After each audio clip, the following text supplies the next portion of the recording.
અમારે ઘનુભા કાકા છે, બહુ રોનકી, વાતનો ઉપાડી એવો કરે કે અદ્વૈતથી કરે, એનો આગળ પાછળ કાંઈ સંદર્ભ નહીં. એ મારે તો હેમાળે જઈ અને ગજવામાં એક હોપારી લેતું જવું છે, અને પછી અહીંયા હોપારી રાખી એના માથે ઊંધા માથે થઈ અને એવા આંકડા તપ કરવા છે કે ઇન્દ્રાસન હલબલાવી મૂકવા.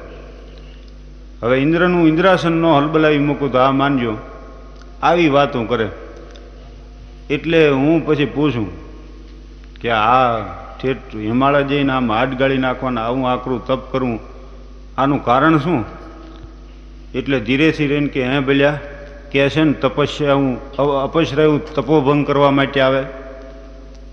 મેં કીધું એ બધું સતયુગમાં થતું, અત્યારે કોઈ તપોભંગ કરવા નથી આવતું, અને ટાઈડનું લખલખું આવશે ને મૂંઝારો થઈ જાય. એમ કે અહીંયા બળી ઓલાણું છે તો જવા દો. આ તો એમ કે અપશ્રાવ તપોભંગ કરવા આવે તો વળી તપ બપ કરી થોડું.